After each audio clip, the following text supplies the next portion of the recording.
여러분 안녕하십니까? 채널K 뉴스입니다. 내일은 투표일입니다. 시장과 주지사, 시의원들과 타운의 교육위원들을 뽑고 뉴욕과 뉴저지 모두 3개의 주민투표가 함께 실시됩니다. 특히 뉴저지에는 모두 20명의 한인 후보가 출마해 관심이 모아지고 있는데요. 꼭 투표하셔서 한인들의 정치력 신장에 함께 하시기 바랍니다. 보도에 지한샘 기자입니다. 결전의 날이 하루 앞으로 다가왔습니다.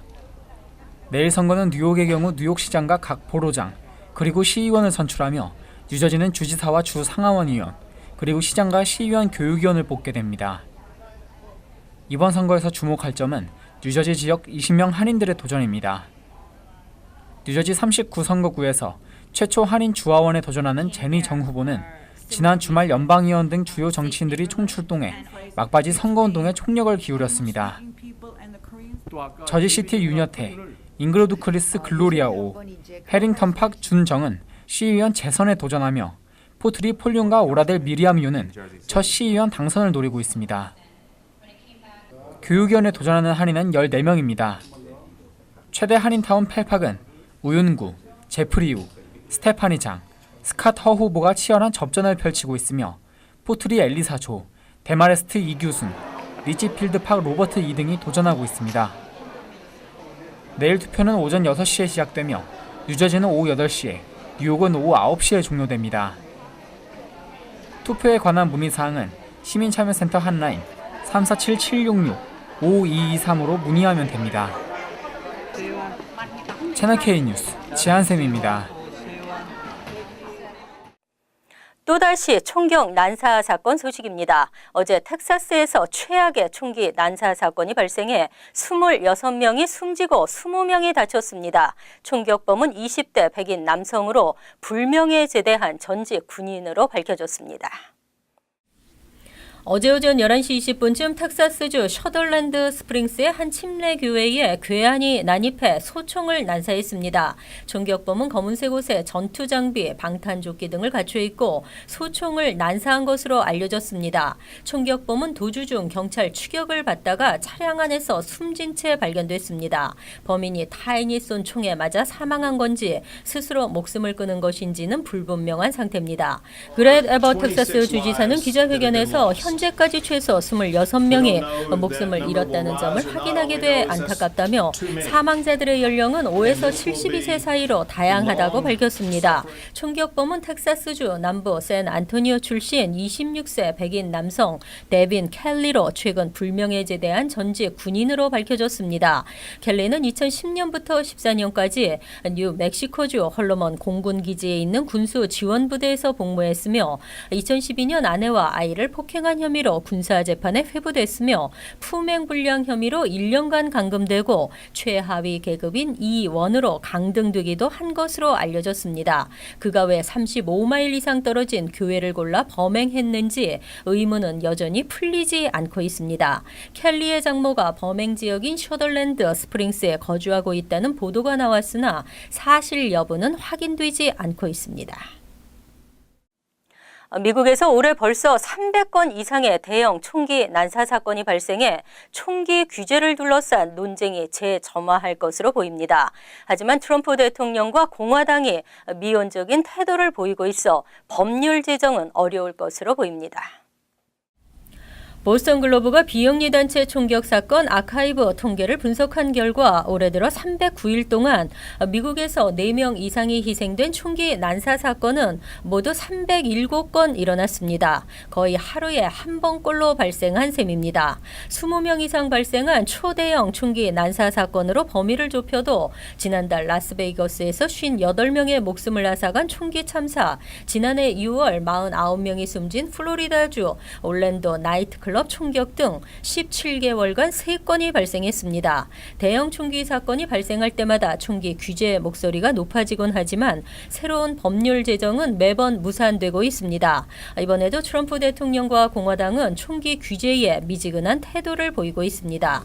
일본을 방문 중인 트럼프 대통령은 이번 사건을 총기 문제가 아니라 가장 높은 수준의 정신 건강 문제라고 규정하며 사실상 총기 규제론을 일축했습니다. 트럼프 대통령은 대통령은 우리는 다른 나라들과 마찬가지로 많은 정신건강 문제를 갖고 있다면서 이번 사건의 용의자를 오랜 기간 많은 문제를 갖고 있던 비정상적인 미친 사람이라고 언급, 정신 이상자의 개인적 소행일 뿐이라고 사건을 규정했습니다.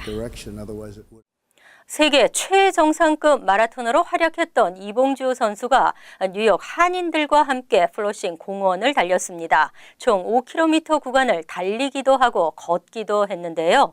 행사 수익금은 한인들의 정신 건강을 위한 클리닉에 기부했습니다. 지한샘 기자가 다녀왔습니다. 지난 토요일 아침 플러싱 메드오 코로나파 출발 신호와 함께 국민 마라토너 이봉주 선수와 100여 명의 한인 참가자들이 힘찬 출발을 합니다. 뉴욕 한인 마라톤 협회가 마련한 이번 대회는 총 5km 구간을 달리기도 하고 걷기도 하는 방식으로 진행됐습니다. 이봉주 선수는 이번 대회를 통해 한인 동포분들과 함께하게 되어 기쁘다며 많은 분들이 달리기를 통해 건강하고 즐거운 삶을 사시길 바란다고 말했습니다. 이 달리기만큼 좋은 운동은 없는 것 같아요. 달리고 걷고 이렇게 하면은 일단 혈액순환도 좋아지고 또 모든 몸에 활성화가 생겨가지고 좋은 것 같아요. 뉴욕 한인 마라톤 클럽 제임스 리 회장은 뉴욕 한인 봉사센터를 후원하기 위한 기금도 모금하고 더 많은 한인 동포가 마라톤에 관심을 가지고 참여할 수 있도록 행사를 개최했다고 밝혔습니다. 오늘 행사는 이봉주 5K를 돕기 위해서 KCS 건강 클리닉을 위해서 후원을 했습니다. 모든 사람들이 이제 활동을 좀 달리기로 좀 많이 운동해서 건강했으면 좋겠습니다. 이번 행사를 통해 모금된 기금은 뉴욕 한인 봉사센터로 전달돼 정신건강 클리닉 후원에 사용하게 됩니다. 채널 K 뉴스 지한샘입니다. 세제 개편안이 발표 하루 만에 수정됐습니다. 부자 감세 기조는 그대로 유지한 채 대기업에도 혜택, 서민들은 이러나 저러나 불만입니다. 3일 하원세입위원회는 하루 전에 발표한 세제 개혁안의 연소득 기준을 변경하는 내용을 웹사이트에 게재했습니다. 소득세 과세 구간의 연소득 기준을 현행 소비자 물가지수 대신 연쇄방식 소비자 물가지수에 따라 변경하도록 수정한 것입니다. 연쇄방식 소비자 물가지수는 단순히 물품이나 서비스 가격 변동을 수치화하는 것이 아니라 가격이 변동하면 소비 형태도 바뀐다는 점을 감안해 산출하는 방식입니다. 일반 물가지수보다 대체로 낮게 책정되기 때문에 연쇄방식 물가지수가 적용되면 더 많은 가구가 전보다 높은 소득세 과세 구간의 세율을 적용받을 수 있습니다.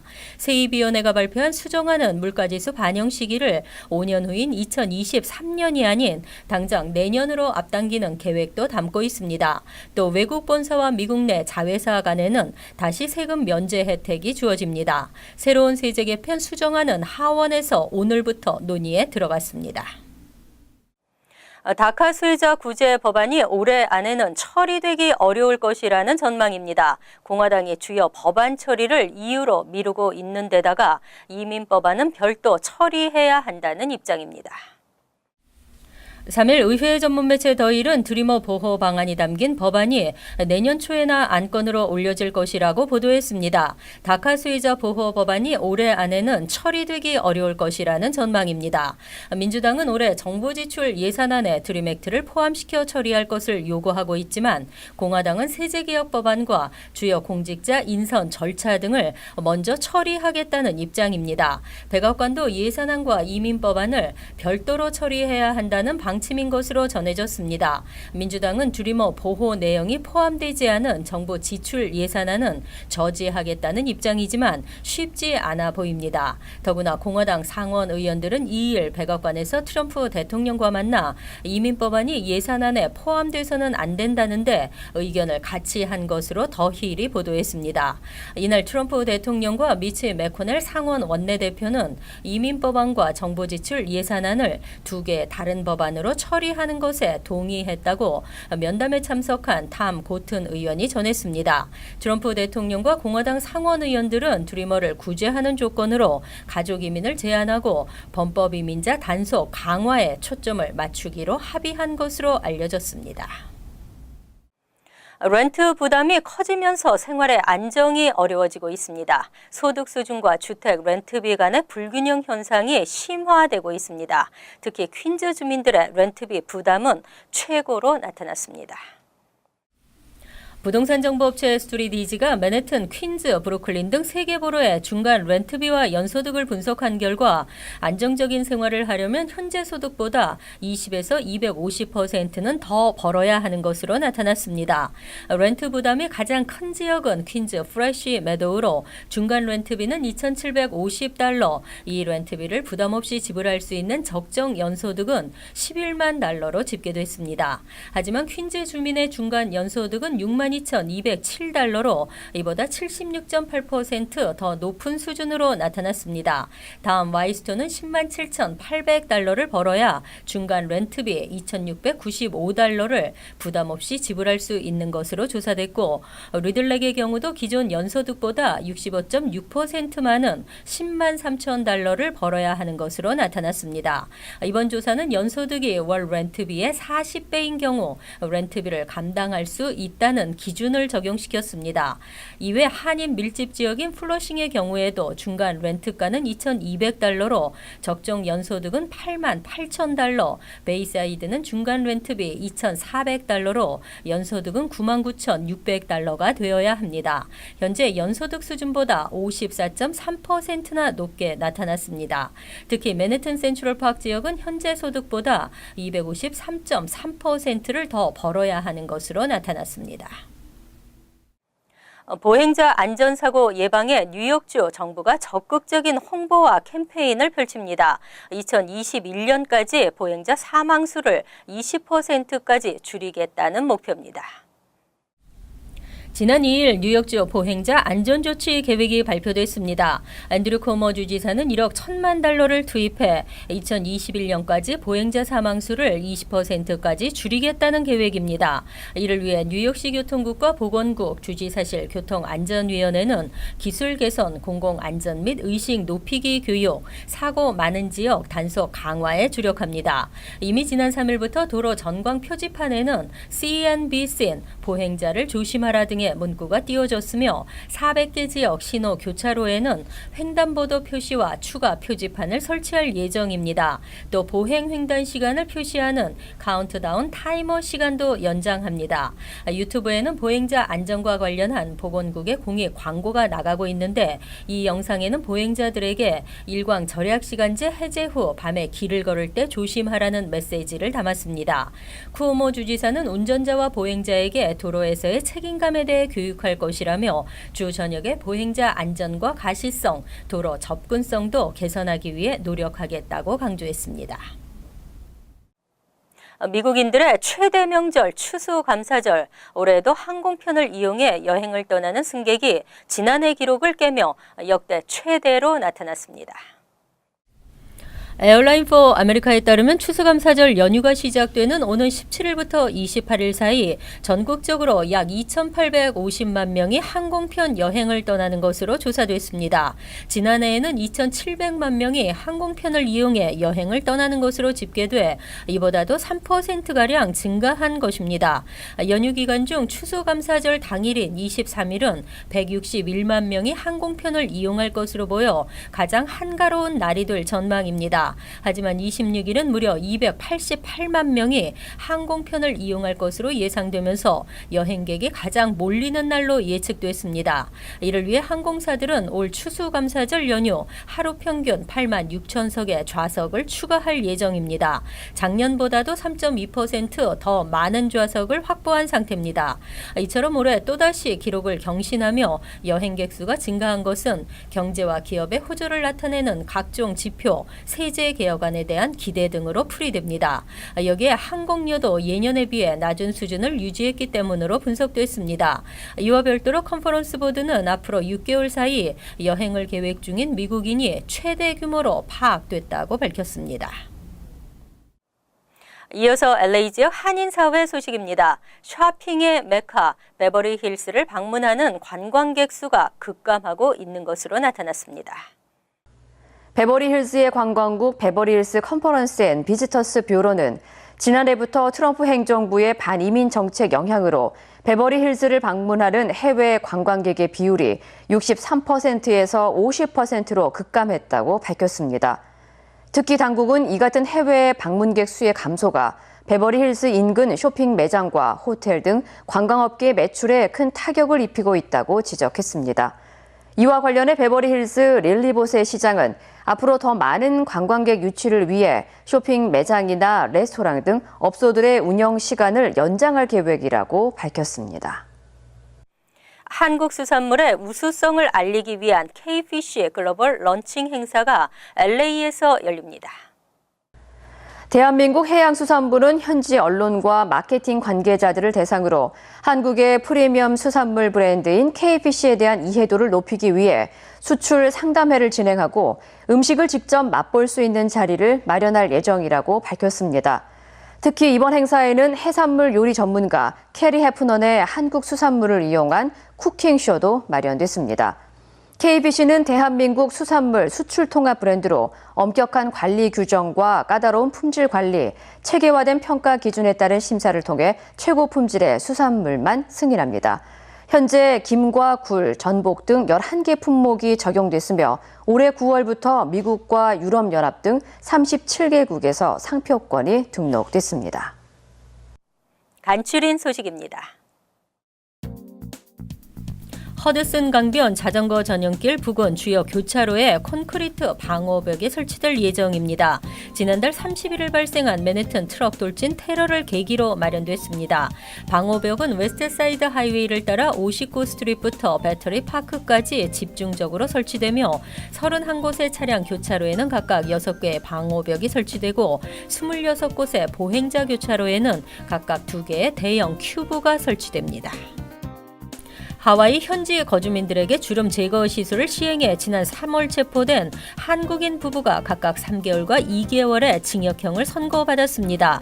이들은 무면허였음에도 2014년 1월부터 한국에서부터 들여온 FDA 허가를 받지 않은 약물로 하와이 거주민 수백 명에게 투약하면서 건당 $100에서 $500를 받았습니다. 검찰 당국은 종전에는 보지 못한 대규모 불법 시술이었다고 말했습니다. 4일 뉴욕시경에 따르면 50대 중반으로 추정되는 흑인 여성이 지난 2월부터 10월까지 네일 살롱, 마사지샵, 식당과 보석상 등에서 총 9건의 절도 행각을 벌이고 도주했습니다. 범인은 맨해튼 유앤미 네일샵에서 $3,300가 들어있는 여성의 지갑을 훔쳐 달아났으며 신데렐라 스파에 들어가서도 동일한 수법으로 여성의 지갑을 훔쳤습니다. 경찰은 용의자 모습을 공개하고 수배했습니다. 뉴욕시 소방국은 지난달 23일 커뮤니티 보드 7 원래 회의에서 퀸즈 베이사이드 포트 토튼에 풍력 터빈을 설치하는 내용을 논의했습니다. 소방국은 풍력 터빈이 설치되면 소방국 훈련시설 전기세 5%를 절감할 수 있게 되지만 $46만 예산이 필요하다고 밝혔습니다. 또 크기가 160피트에 달하는 풍력 터빈 설치는 커뮤니티 보드의 승인이 필요한 상황입니다. 이 계획이 시행되면 뉴욕 시내 공공장소에서는 처음으로 풍력 발전 시설을 갖게 되는 것입니다. 환율과 증권 소식입니다.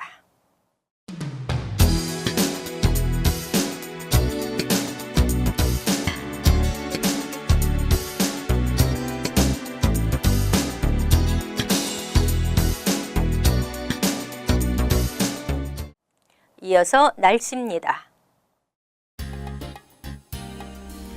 화요일은 대체로 흐리겠고 쌀쌀하겠습니다. 낮 최고 기온은 52도, 섭씨 11도, 밤 최저 기온은 40도, 섭씨 4도로 예상됩니다.